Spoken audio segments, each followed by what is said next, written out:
Think fast, YouTube. My name is Joseph Warren, and today I'm going to talk about the value of making mistakes, the value of failure.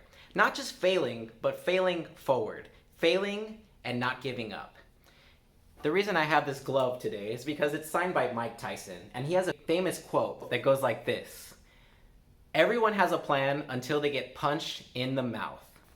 That's so true. We all have a plan for when everything's going right, for when everything's perfect. But once things go wrong, you suddenly find that many people don't have any idea what to do. We're not equipped, or a lot of people are not equipped with dealing with adversity, with failure, with hard times, or with getting punched in the mouth. So that's what I want to talk about today, and I want to illustrate this with a story, because I believe that the true test of character is what you do when you do fail, how you react to making mistakes. Do you give up? Or do you keep going and learn from it? Because if you keep going and learn from it, you actually cannot lose. You either win or you learn an important lesson from what happened. So this story is about a lady who had just gotten fired from her job, and she had just gotten divorced.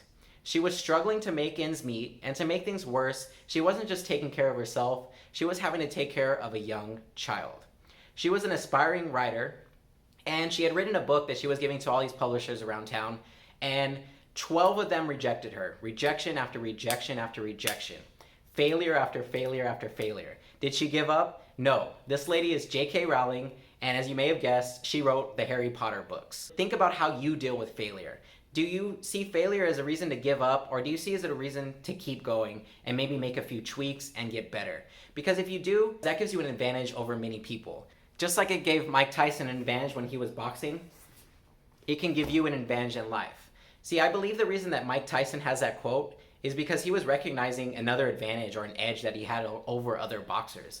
They didn't have a plan for when they were punched in the mouth. They didn't have a plan for adversity or for when things didn't go their way. You know who did? Mike Tyson. And that's probably one of the reasons that he's considered one of the greatest boxers of all time. So if you want to be great, if you want to make history, you have to first be willing to go out there and make some mistakes. You have to be willing to go out there and look silly, maybe fail, maybe do some things that people might say like, oh, that's pretty dumb. Because what separates great people from people who are merely good or who aren't that great is that the great people can make mistakes, they can face adversity and hard times, even hard times that are not their fault, and they can make something great out of that. Thanks for watching my video today, and stay sweet, parakeet.